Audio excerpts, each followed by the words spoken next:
Dictation शुरू होगी 5 second बाद।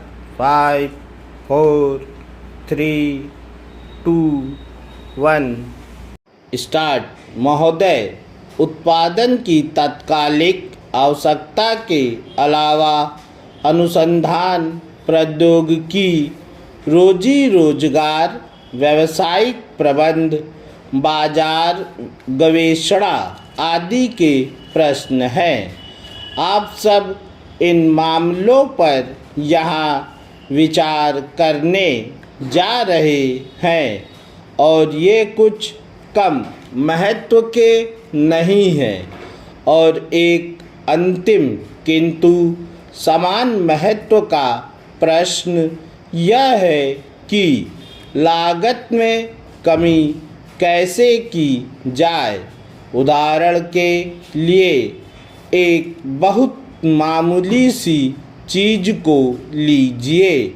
अगर आप किसी उपक्रम में जाएं तो आप देखेंगे कि सभी बल्ब रोशन हैं, चाहे वह दिन में 2 बजे का समय ही क्यों ना हो। कभी कभी सभी पंखे भी चल रहे होते हैं, चाहे दिन सर्दी के ही क्यों ना हो। मैं बहुत सावधानी बरतती हूँ। मुझे जब हाथ धोने भी जाना हो तो मैं सभी बल्ब गुल करके जाती हूँ। ये सब आदतें श्रमिकों को डालनी होगी, चाहे बिजली गुल करनी हो या सार्वजनिक नल से व्यर्थ बहते पानी को बंद करना हो। इनसे लागत कोई ज़्यादा नहीं बढ़ती, लेकिन हमें देश भर में आचरण की अच्छी आदत डालने की दिशा मिलती है। एक पिछले अवसर पर मैंने कहा है कि मैं एक ऐसी संस्था में थी जहां हमें बहुत मितव्ययी होना पड़ता था। हमें कोई भी चीज़ फेंकने की अनुमति नहीं थी। जब हमें कोई पार्सल मिलता था तो उसे एक खास कमरे में दिया जाता था। वहाँ कुछ बक्से रखे थे जिन पर लिखा था काम आया हुआ भूरा कागज, काम आए हुए डाक टिकट। हमें इन चीज़ों को कैंची से काटने की भी अनुमति नहीं थी।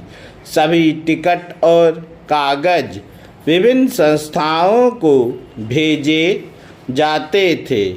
हमें हर चीज़ में खूब मितव्ययी होना है।